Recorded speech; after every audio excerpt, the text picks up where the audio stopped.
Hello, everybody, and welcome back to Coach Unblocked, part of the Unblocked Podcast Network. Thank you for joining us. I'm here this week with legendary radio personality from the Mobile area, Tim Taylor, that Mobile folks will recognize, or folks from the 251 would recognize as Pigskin Pete.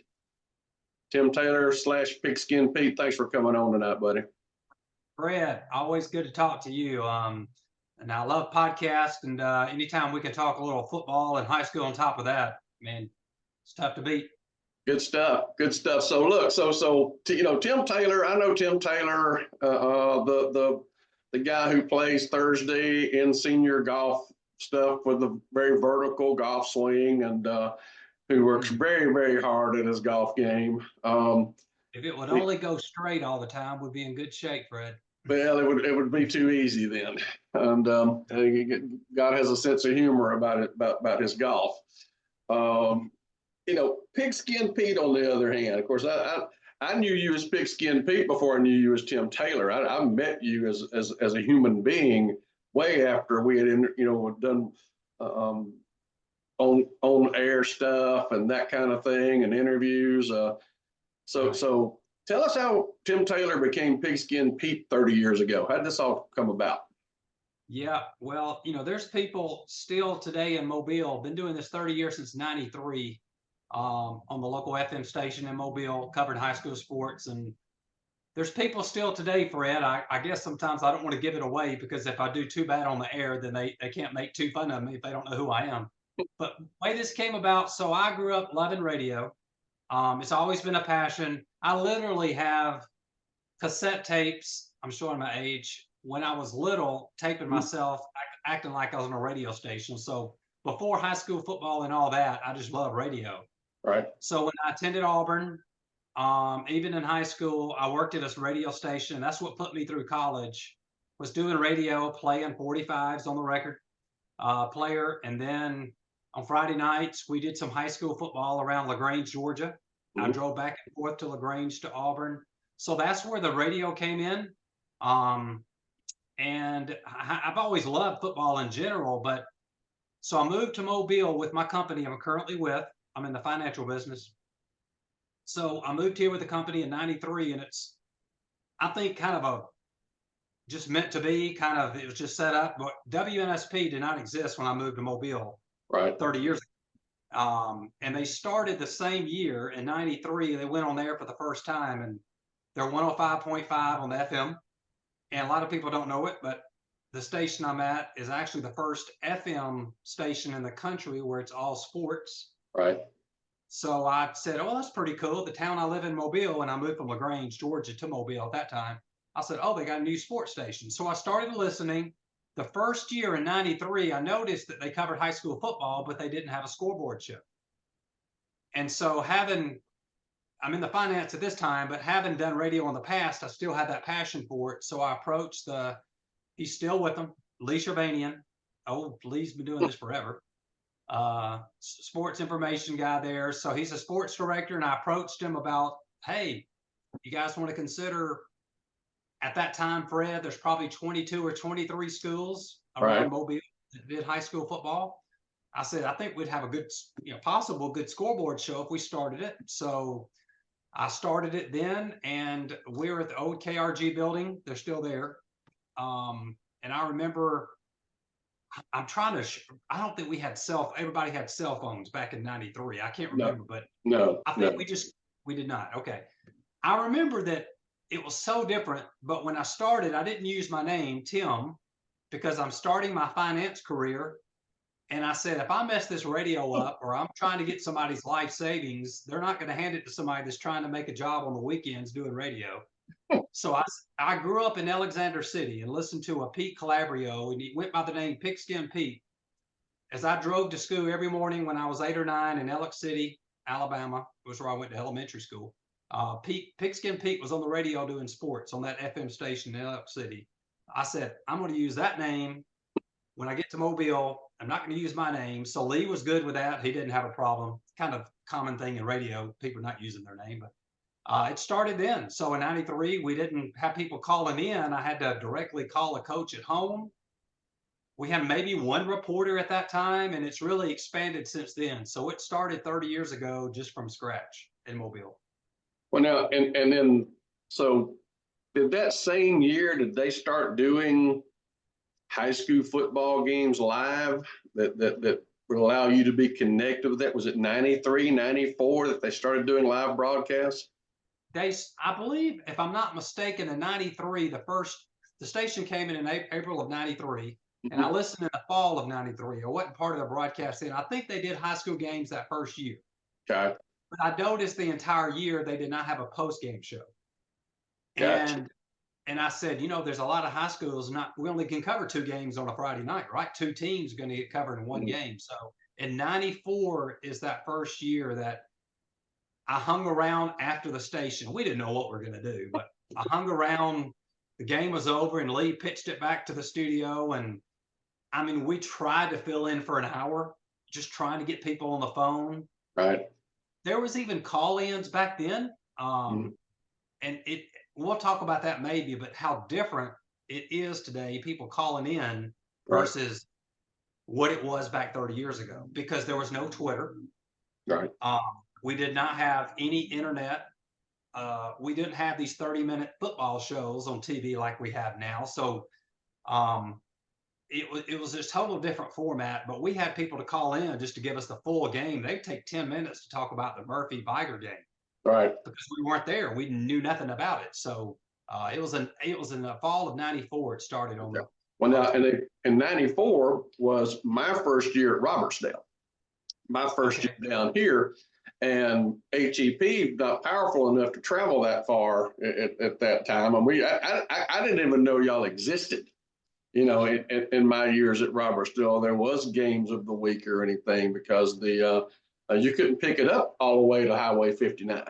Uh, Okay. had no idea. I can remember the first time I did an interview with the Mobile Press Register with Tommy Hicks, Hmm. and which was around '96 because we had started winning and gone on a little roll, and they came over and covered us because softball had won the state championship, and baseball was in the state finals, and football was winning, and basketball had just won its county. So he was coming over just to do an overall story because all you cared about over here was what they were saying in the local News Herald in Robertsdale, or the little local newspaper. You just wanted to keep those people on your side, and because they did have a thing back in those days called sound off. Oh And, yeah. and you remember sound off where people could just call in and say whatever they wanted to about you, and they would print it. I mean, Yes. and not put a name to it. It was all anonymous. And Yeah. and And oh my I gosh, think the sound off, God, you bring back memories. This is another how media has changed. I love the sound off. Now, if I was a head coach, I probably would have a different opinion because they could say anything, but I hope that I know they'd screen that to a certain point because I know Tommy Hicks has told me, Randy Kennedy, Mhm. all these Josh Bean that told me people it's amazing what people would say when they called into the sound off and gave Right. I mean, I love the passion, but sometimes it went overboard. Yeah, Stu Babington was the guy that handled the Baldwin Press Register for the Mobile Press Register at that time, and Mm. I mean there was no question that they had reworded some of it and edited some of it because I know the people that were wearing me out were not that eloquent. Mm. Uh, Okay. Yeah. they took Yeah. care of us a little bit. Yeah, and you probably it's a little nerve wracking if you had a bad game or something, Fred, as a coach. I guess that's one of the things you wake up in the morning going, okay, I hope nobody saw too much of that game or had too many things to say. Yeah, There's I no mean, telling. but and you could pretty much, I mean, because it was such a small sample size, whatever there, you could pretty much figure out who it was pretty quick, Mm, based on their issue with the game. Whether it okay. was somebody's playing, so and so's not getting the ball enough or whatever, you could chase that rabbit down pretty quickly Yeah. and Yeah. deal with it. So, Yeah. And you oh, probably already kind of you coached for a long time. and you just maybe think about something as you're dealing with players and you're dealing with their parents. And if somebody's talking about a player, it probably doesn't take long to figure out who the parent of that player that could have been calling. But that had to be that had to be one of the hardest things I think of coaching. I think would be try to get the playing time of all the players that think they need the time to play. Right, and of course, and then over here, it was really it was like Baldwin County and Mobile County were two separate worlds. I mean, I don't even know that y'all have what you have going on over there. We've got WHEP over here, and then there was a little local radio station in Robertsdale that did all of our games live. I mean, we did a coaches show before every game, like on Thursday night. Foley was doing the same thing with Jimmy Nasri. All these little towns had their own little deals going on over here to broadcast to their local communities. And, Okay. and HEP still, I think, covers Foley and covers their games. I don't think Robertsdale has a broadcast network anymore. But so, yeah, we had all those things. Go ahead. As a coach, did you? I would think that would be something you would love doing, is promoting like a Thursday, doing your show, and then you're doing a pregame. That Yeah, probably has to be great promotion. It was great. I mean, we enjoyed the mayor of Robertsdale at that time.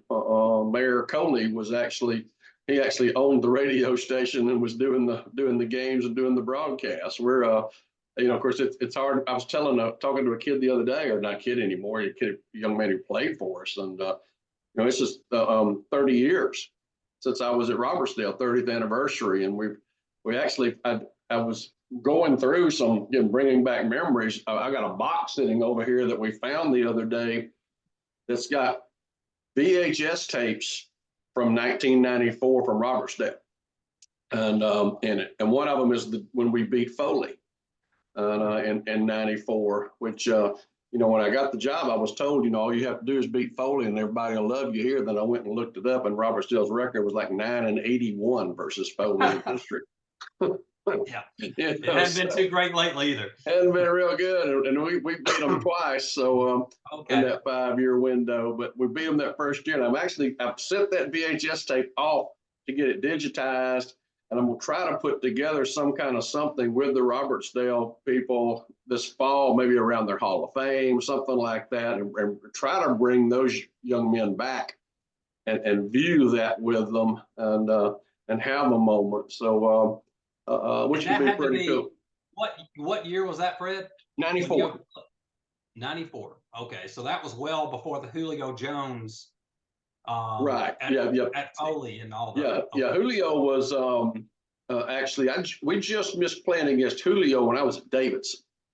Julio's last season was like 07, and we played Foley in 08 and 09 in the playoffs. So we did we did not play against him, but it was back in those days. It was Casey's was a big name through Foley, and I mean that family name is very strong down there. And of course, Lester Smith had just retired, the legend there. Jimmy Nasri was coaching there, and who went on in administration, and then oh gosh.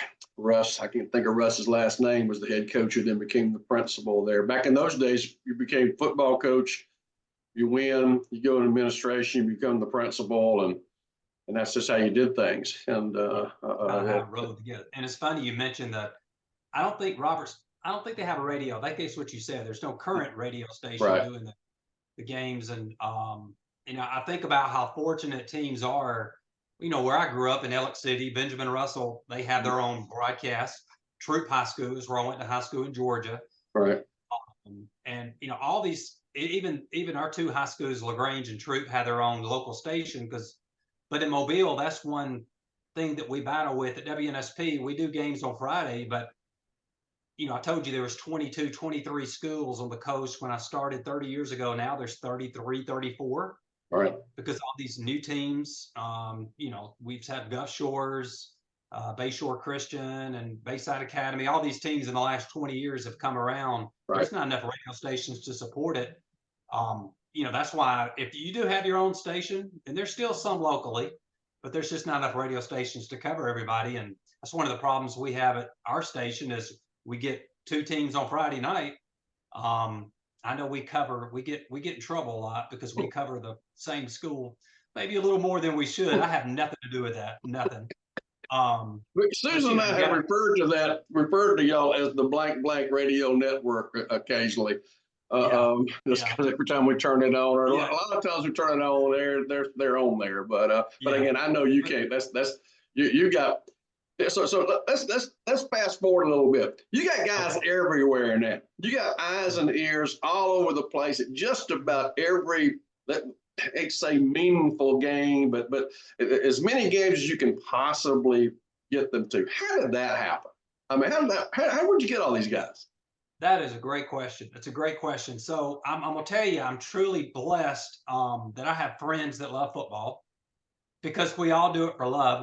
We're doing it volunteer. So it's from first probably 2 or 3 people that helped me. They were just buddies of mine. That Fred, like you and I, we love our high school Friday nights. We don't have to be getting paid as a coach or getting paid as a broadcaster.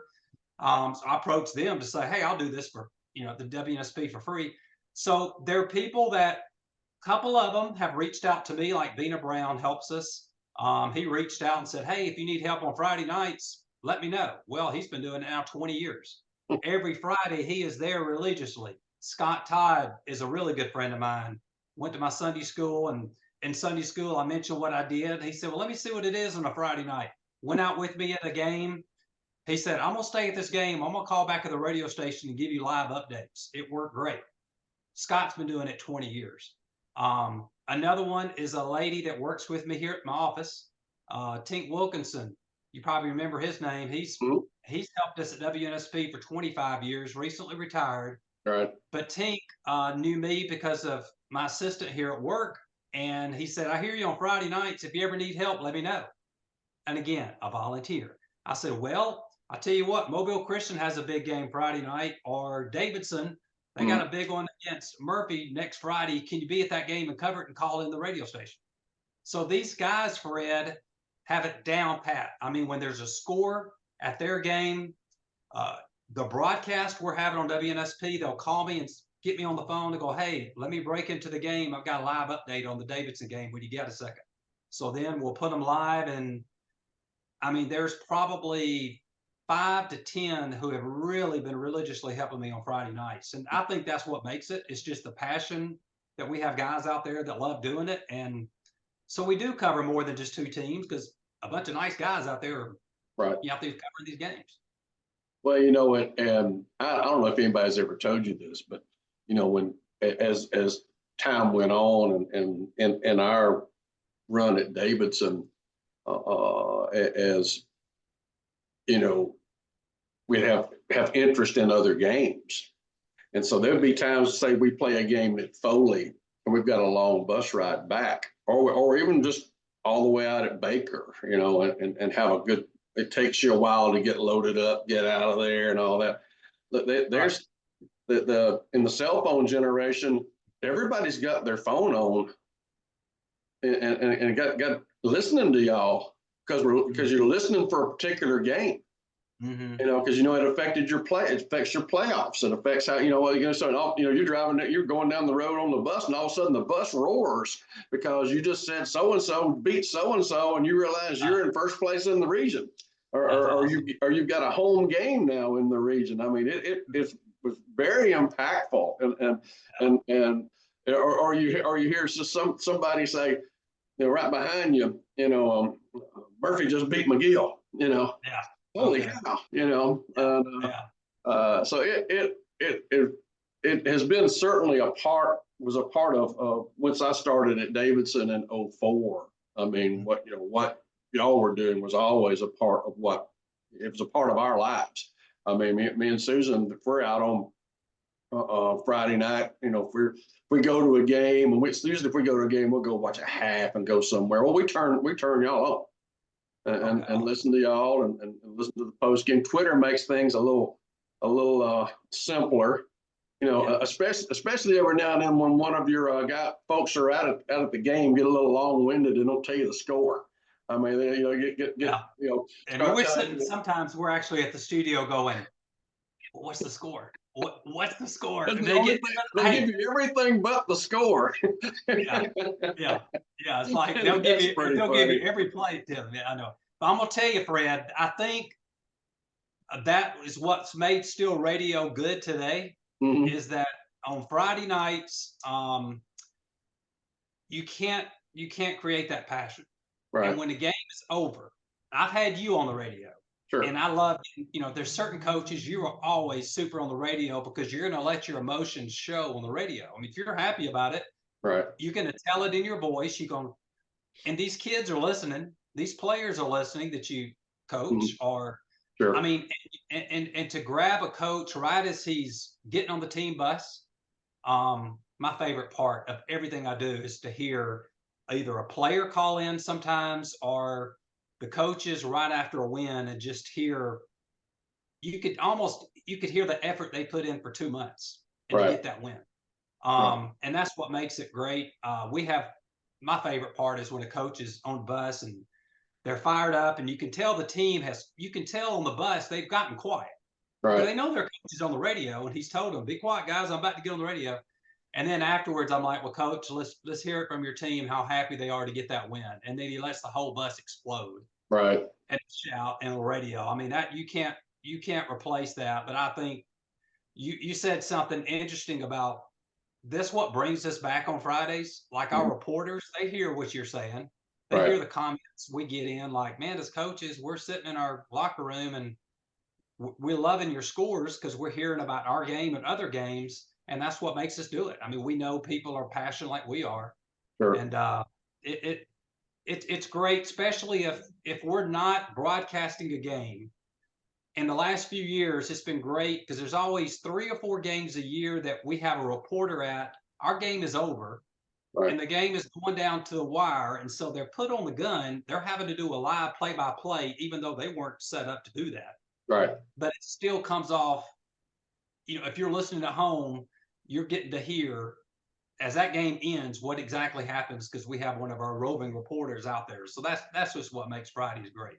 Yeah, it's cool stuff, and you know let's talk about. I mean, you've had some guys over the years that uh, um, they became legendary in terms of calling in. You knew you could count on them. You knew you were going to hear from them every Friday night. Let's talk about some of those guys and the relationship that you built with some of them. Okay, all right. Well, thank you for letting me share their names because they're what makes our broadcast on Fridays happen. He's already retired, but Tink Wilkinson, I mentioned him earlier. Um, you know, Tink would say he would be in a Walmart and he would be checking out, talking to somebody. They're like, where have I heard that voice from? And they're like, is your name Tink? They don't know who he is, but they could recognize the voice. And so and they eat that up. He has a distinctive voice, but Tink just, I mean, he was 20 or 25 years, got to where his health wise couldn't get up and down those bleachers as much, but I was mentioning his wife Sharon worked with me here at my company for 20 plus years. Mhm. So I think that Sharon and I had a good chemistry at work, but just her husband coming in working with me on Friday nights, that made it really special. One of my best friends, Scott Todd, you probably Right. recognize his name. And Scott just volunteers a lot of his time. He goes to the Super 7 with me. The media days helps us out. Ben Thomas, when they do that thing on in Sure. August. Scott's been a big part of that, and I mean, and Fred. I mean, we're Bina Brown. We're at 20 years with Bina being part of our broadcast, and Bina met Lee Shavanian at a high school game, and Mhm. after the game, walked up to Lee and just said, "Hey, my name is Bina Brown, and if you ever need help on Fridays," he said, "Well, let me give you Pigskin's cell phone." And he called me up on that Monday going, if you need help, 20 years Right. later, he's still helping us. So it's just guys, it's been really helping. Brian Gennard, Mhm. you may recognize his name. Right. He does play-by-play in color with Michael Bronner Mhm. on our broadcast. And Brian went to church with me, was in my Sunday Okay. school. Okay. And so he was a piglet. That's what they call them, the Pigskin Right. Pete sidekicks over there. And now Brian has worked his way up as a color guy on our, does a great job. And we do a weekly show on WNSP, the Prep Spotlight. We try to cover a lot of high school programs. Right. And he's part of that with me as well. So, I mean, it's just, I can't say enough that it wouldn't be here today if it wasn't for Right. these guys helping.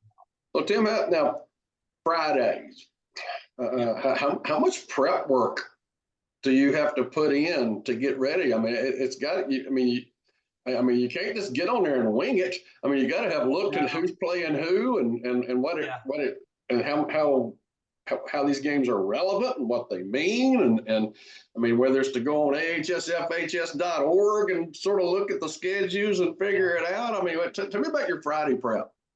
Okay, great question. So the more you prep for something, the less you use it. The less you can use it, the better. If it just everything just happens. But you got to be ready to say something. You got to, after the games on Friday, like I follow Ben Thomas, AL.com. They can't cover every game, but if you look in the AL.com or the Mobile Register, it used to be, but now Right. it's online.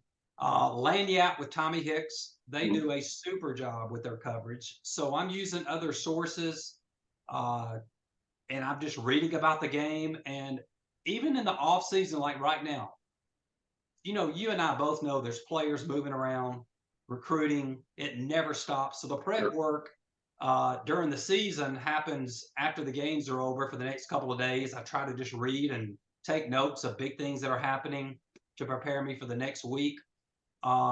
If you've been doing it 30 years, though, a lot of this stuff is starting to sink in where you just remember a lot of it. So, uh, I guess the hardest thing at times, Fred, is when there's a lot of coaching changes.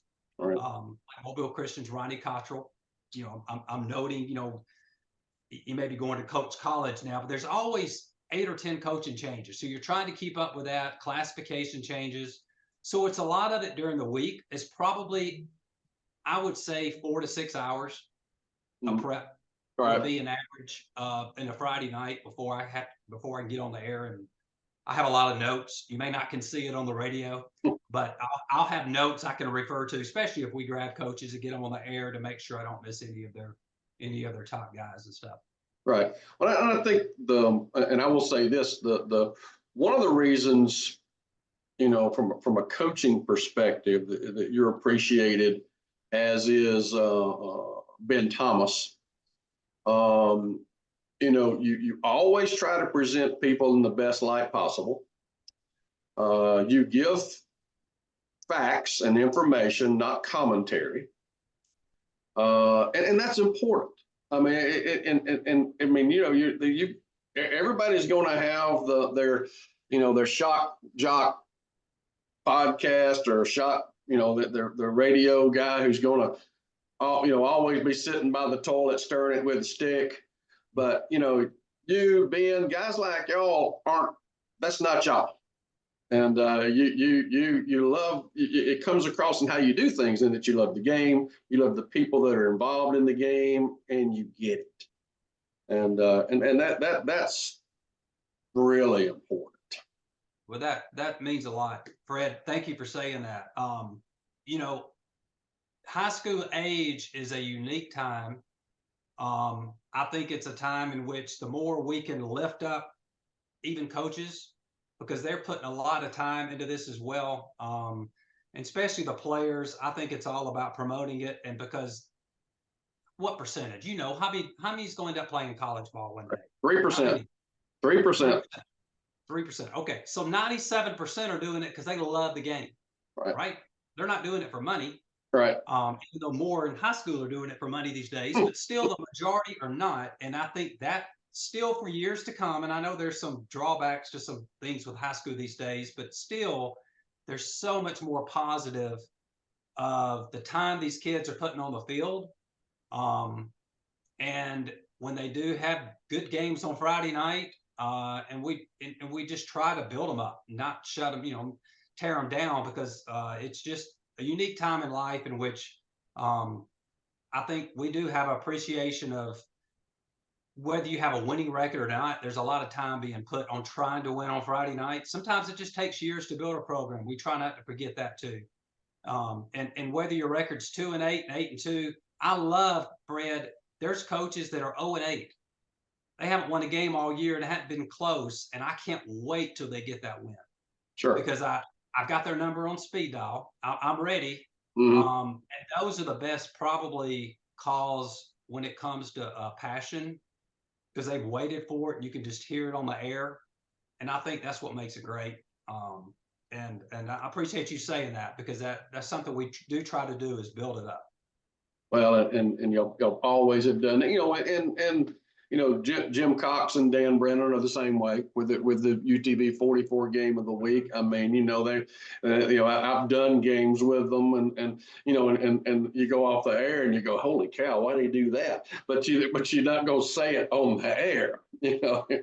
You recognize that you're Right. still. But you've got that little voice in your head that goes, "Don't say that." I mean, Oh, no doubt. you want to, like, why would he call that play, or why would that player? But that's just you just don't go there. You try to Right. stay on the positive side of things. You mentioned Ben Thomas. I want to throw his name. Ben's a good friend, but extremely good Christian guy. And if you watch Ben's stuff, he is an extremely promoter of positive when it comes to high school sports. A lot of faith is in his articles, and I mean, just people helping us, Ben Thomas, the people in the press register over the years, Mike Herndon, Josh Bean. You mentioned, I mean, the Landy out, we're getting coverage with Tommy Hicks. I mean, we've been lucky. We've been blessed with some great talent for No doubt. sports down here. No doubt. We really have. Really, really good people, and Josh went to the same high school I went to, Minor in Birmingham. We're like 15 years apart, but we do recognize each other as Minor Tigers, and I actually talked to him a little bit a while ago. A guy that covers Alabama football is doing a breakdown of Nick Saban's first signing class. And folks probably have forgotten, but Jermaine Priere from Davison was his first commit as the Alabama coach. Jermaine committed in like March of 2007, and so they're putting that list of guys together and trying to reach out to them. For Jermaine, it was pretty tough. He went in there at the same time Mark Ingram and a few other pretty good guys went in, and it didn't pan out for Jermaine. Yeah, that's a good story. But Fred, I do remember your teams because I'm at the studio on Friday nights, so I can't go to many games. But you had some Thursday games at Ladd, right? And I always put association with every coach. Like I think of a coach and I'll think of something. When you coached, I remember thinking, I don't know what he does on the football field or in the lunchroom, but these guys on the offensive defensive lines, these are big dudes. I don't want to go against them on Friday nights. That sticks out to me on your Davidson teams, especially. Early, it's really funny that if you go back and look at the 04, 05, that stretch of guys, we when I went in there, we ordered, we were the first team down here to do a Nike contract. And agree to do Nike everything, Nike coaches gear, Nike cloth, Nike shoes. We were the first Nike team around, and we did it with Fred Sudahay and Hibbett Sports from back in the day. And is this something Nike actually can do this with a high school? Right. Yeah. What you did was you agreed that through their rep that every sport in your program would wear Nike gear. And it was part of the deal. And then you get, all kinds of perks, coaching cloth, all your coaches' gear would basically be comp for all your coaches, that kind of stuff. And so we were a Nike school the whole time I was there from 2005 on. We wore nothing but Nike. And so we had done that. But I say all that to say our players in 05, when we bought those uniforms, were so big. I mean, we were huge. I mean, we were monstrous. I mean, our fullback was 230, our tailback was 220. I mean, and that when those guys graduated, the uniforms wouldn't fit the next team. And we looked so bad because they were so baggy and loose fitting on them, and they were tying them up with tape and stuff because we had to buy them to fit that group, you know. And then there were some jerseys that we just until we bought fill-ins and gradually worked out of them, we couldn't even wear because they were so big. So yes. What was it with that team? I mean, was it just that certain year? There was just a great gene pool of guys. I mean, we were big. Both our guards were over 6'6". Our center was only 6 foot, but he weighed 300 pounds and played in the Alabama-Mississippi All-Star game.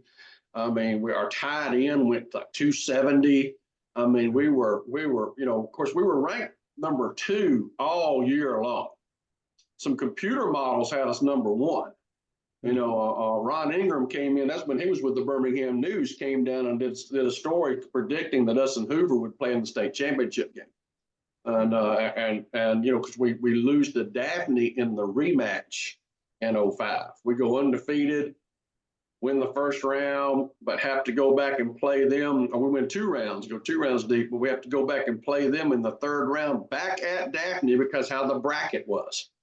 So we got to go rematch a team that we've already beaten, but go back to their place and play them there because of how the bracket fit that time, and which really stunk.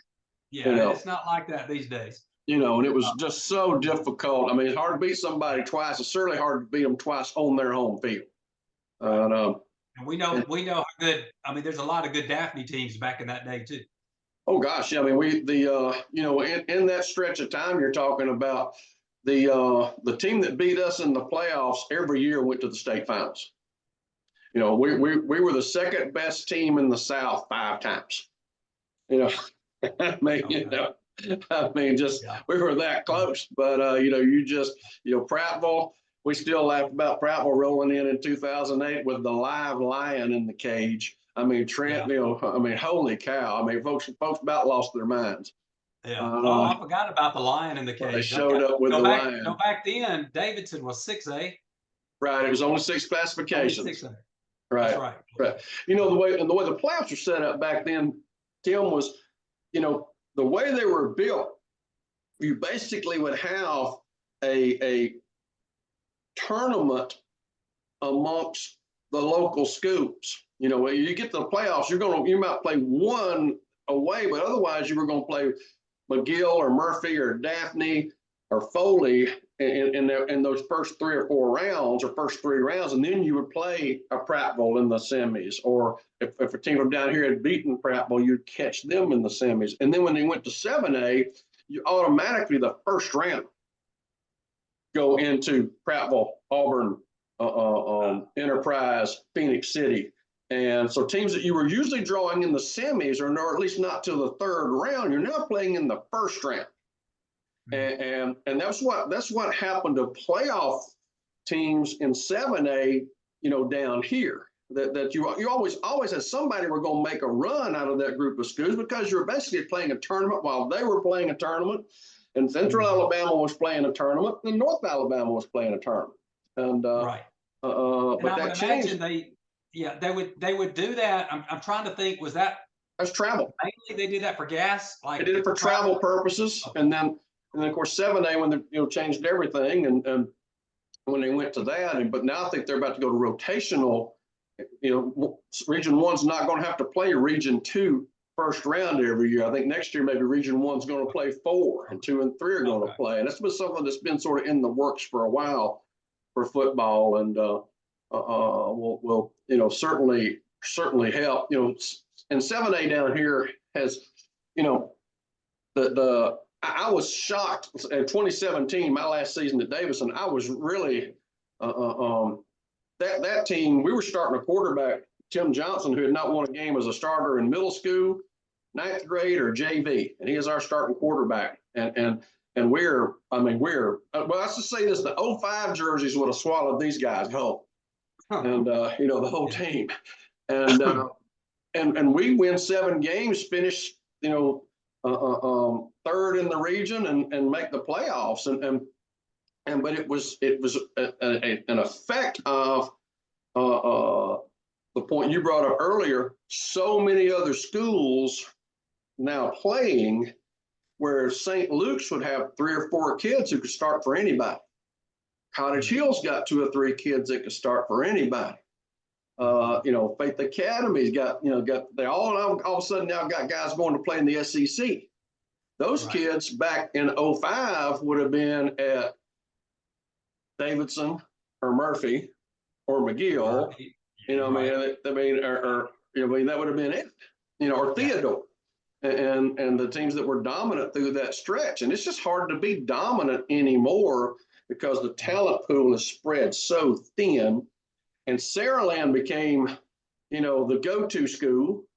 I mean, Saraland, all the kids that were leaving Mobile going to Spanish Fort are now going to Saraland. You ain't got to go across the bay anymore. You just run right up the interstate.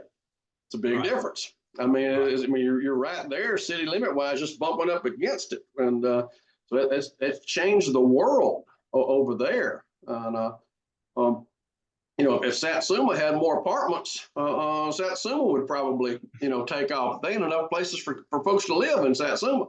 They ain't got enough housing. So the world has changed big time. As you've watched it, you watched it evolve. I watched it evolve, and the community schools were lost in the process.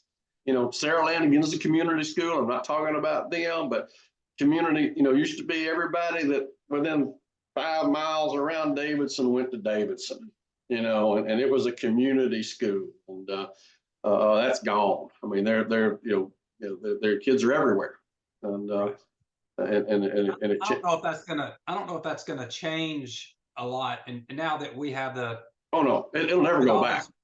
With all these players moving, going different places. I mean, I know Sterling Dixon's a great player for Mobile Christian and ends up going to Spanish Fort his final year.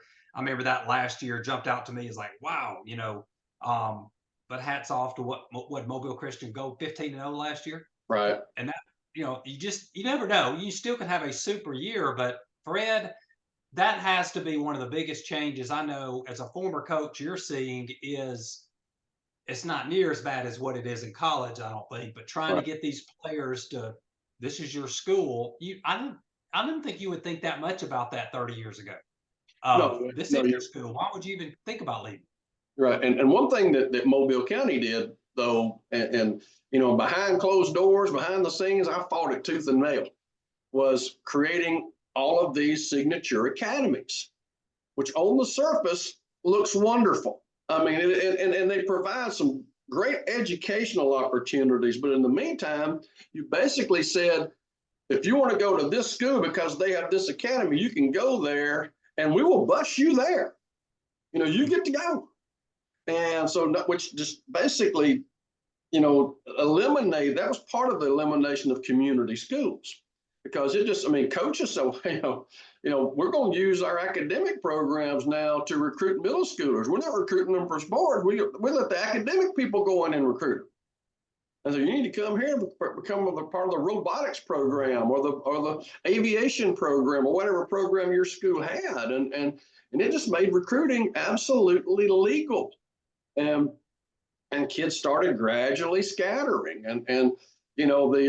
My point was, if we're going to, which they've done now, I'll give them credit. My point was, if we're going to battle the private schools and the Saralands of the world, we have got to battle them with facilities. We have got to upgrade our facilities. We've got to have better places to play. Can't have games on Thursday night, Friday night, and Saturday afternoon because we don't have places to play and are playing in dilapidated old facilities that aren't safe. And their answer at that time was no, we're just going to make all of us private schools. We're going, no, that's wrong. We're fighting the wrong battle. You don't turn us all into private schools. That's not the way to win. The way to win is we've got to match them, weight room for weight room, field for field. I mean, finance for finance, every way we possibly can, or they're going to run off and leave us. And they started running off and leaving us. I mean, in those last few years. Baker's done a tremendous job. Mary G's done a tremendous job, but they also both got around 3,000 students now. And Zach does a good job out there keeping. He was on a couple of weeks ago, and I said, if you can just keep everybody that's inside that sidewalk that surrounds all the schools, if you can keep them all in Sims and get them all to go to Mary G, you got a chance. He said that was the whole deal. Build a fence. We can't let them get out of here to Blunt or McGill or wherever. And Baker was the beneficiary. A lot of the projects that got torn down, in the Mobile area, they got relocated into government housing out that direction. And those kids, a lot of kids that were at Davison back in the day are at Baker because of that. And because we had Roger Williams and we had campground in some of those areas that, those places don't even exist anymore. They all got transplanted. And there's a lot more to it. And you bring up a good point that I haven't really put this together, but people that are here in the Mobile area know these new stadiums that were built in the last year. So people that out north, other parts of the state, we've had 4 or 5 high schools playing at Ladd Stadium for decades and decades. But now this past year, I go to Viger High School. They got a nice own football field by their school in Davidson, where you coached. I went to one of their games on Friday night. They've now got their own stadium right next to the school. So I see efforts being made. Right. Do you think that's one of the selling points is we've got to try to match some of the private schools like that? I agree. And match the private schools back in the day. You need to match the Baldwin County schools. It's just easy to jump on the interstate and head over there and match Saraland. And Davison, I went to 2 of their games this past year and at the stadium and and I had one of our players from back in the day came up and put his arm around me and said, "Coach, how many more games you think we'd have won if we had this?" And I said, "Buddy, we'd have won a few more." I mean, just the logistics of not having to load up school buses and go to Ladd over those years. Even the logistics of just loading up and going to the Lip. I mean, it's still a pain, to just make sure you got bus drivers and all the stuff that go hauling all your stuff all the way over there and getting it back, and the burden on all your support personnel. I mean, it's a pain. And we played playoff games. We played playoff game one year at Baker as the home team. Because McGill wouldn't let us have the Lip. And I remember being at the. Go ahead. That was 2010, 2009, 2009, I think it was. We're going to be the home team in the playoffs against McGill at the Lip, and they wouldn't let us have the field. And so we took them to Baker and played them out there. They said we could play it there if we let them have the home side. We could wear dark jerseys and be the home team. I said, I ain't doing that. I'll play at Pritchard Stadium before I'll do that. And so that game would have been at McGill, but I assume in the McGill people just wanted to be able to sit on their side, right? And they wear their own jerseys, and they never wanted that change in their own stadium, and they just wouldn't play there, I guess. Well, it went back to 2008 when we opened up the Lip in 2008, and the first time we played them, we drew in this region draw, we drew home team. And so that first time we played in there, we played as the home team, and we were on the home side and they were on the visitor side, and we beat them. Okay, I was gonna say, how did that game end up? And we won that game 14-13 in a great game. And then we rematch them in the playoffs, and they're the home team in the playoffs. So we're on the visitor side and we beat them again. So we beat them from both sides of the field in 2008. Okay. And they just basically said after that, if we play, if you're the home team, you're not going to be on the home side. You're going to have to take the game somewhere else. That's what you have to do. And it wasn't the coaches. It was administratively. The coaches understood, but their hands were tied a little bit. Yeah, and I remember you guys ended up not playing at McGill. You went to Baker to play the game. You just didn't play in their stadium at all. I thought that may have been a money issue. That was not a money issue. No. No, we'd have made a lot more money playing at the Lip. I mean, Okay. oh mercy! Okay. I mean, and God bless them. I mean, we went from, again, folks think about the financial part. In 2007, our total gate revenue at Ladd Stadium was $17,000. That's what we made for the year. For 5 games. For 5 games. Okay. At the Lip, we got out of debt and had a major surplus after one season. And plus, again, we also went to the semis that year too, so we played a lot more games. But all of a sudden, we got parking. You know, we could sell season tickets. There was so much more that went into it. And that 4 years, the 8, 9, 10, 11, 4 years that we were there, it saved us financially. I mean, it just saved us. Ladd's tough. Ladd was a tough sell. It was a tough sell when we went back there. It was a struggle. I mean, the Lip was fun, and basically the Davidson Stadium is a Lip. I mean, all those stadiums are sort of built the same, 4,000 seats, sort of the same structure, the same layout. I mean, there's something to be said about. You said you went to a couple of games at Davidson this year, and you know, for people not in Mobile, that these 4 or 5 teams that are getting their brand new stadium. I don't care what you say, Fred. You know, when you go to school there and you walk out every day and you see that stadium and you practice by that stadium, this is your field. Right. And I felt that when I was there for that game. They had a playoff game. It was an extremely tough game that I went to. But you just feel that over time, you take that home field advantage and what your home record will be versus Ladd was great for all these decades to have the stadium that nice to play for high school. But there's just no replacement for playing in your backyard ever. Oh, you're right. You're right. Just you're right. School pride, school spirit, all those things. You know, you go back to the Ladd Stadium thing. It was 04 or 05, one of those years in there. You know, we'd all go down there and have a draw of who was going to get, who needed a home, who's got a home game this week. All right, if you got a home game this week, throw your name in the hat and you draw them out. So you got Thursday, Friday, Saturday.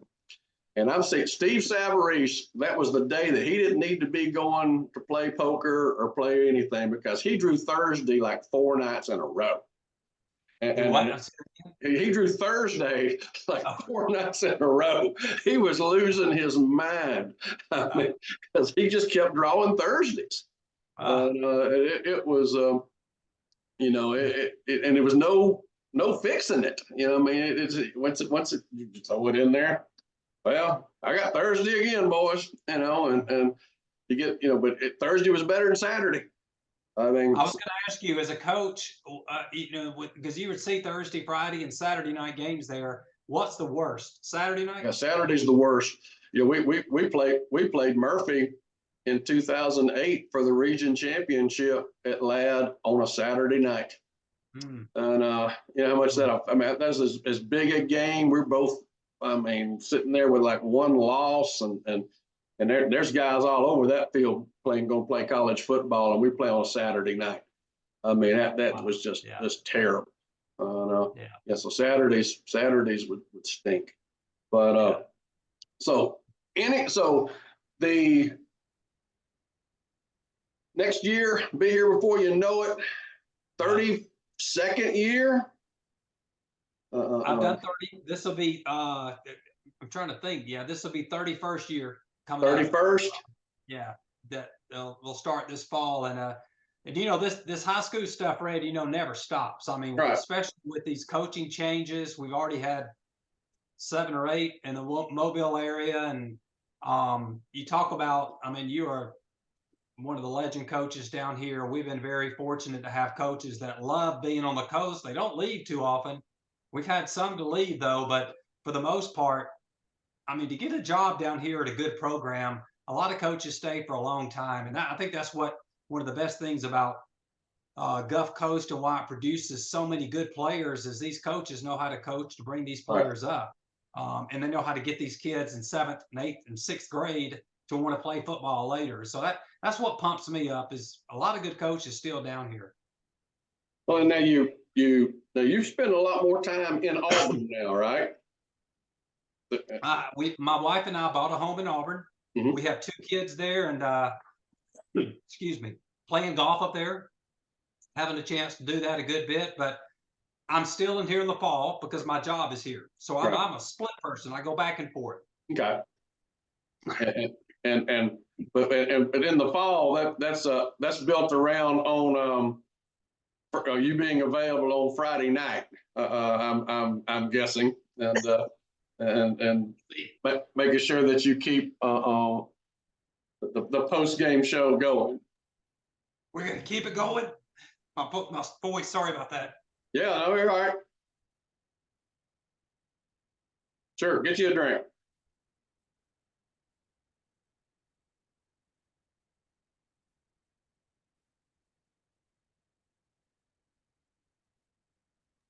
I left my water in the other room. Sorry about that, Brett. No, you're good. I kept Let me say, I got a cold I last was week. sort of watching a horror movie. I'm talking and watching you choke to death, and there's nothing I can do about it. And there's nothing I can do. I got a cold this past week, and I thought I was over it, but I'm trying to get over it. But I'm doing all right. I'll make it through it. But yeah, we start in the fall.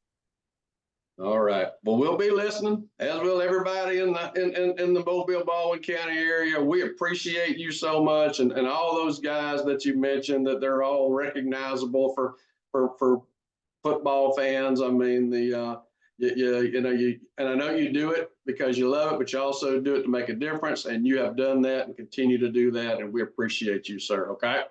Well, Fred, thank you so much. Sorry about the getting choked up there. It wasn't because you were putting me on the spot, but Yeah, hey, man, this is what we love to do. And what, 6 months, 7 months, we'll be back at it going again. So it'll be here before you know it.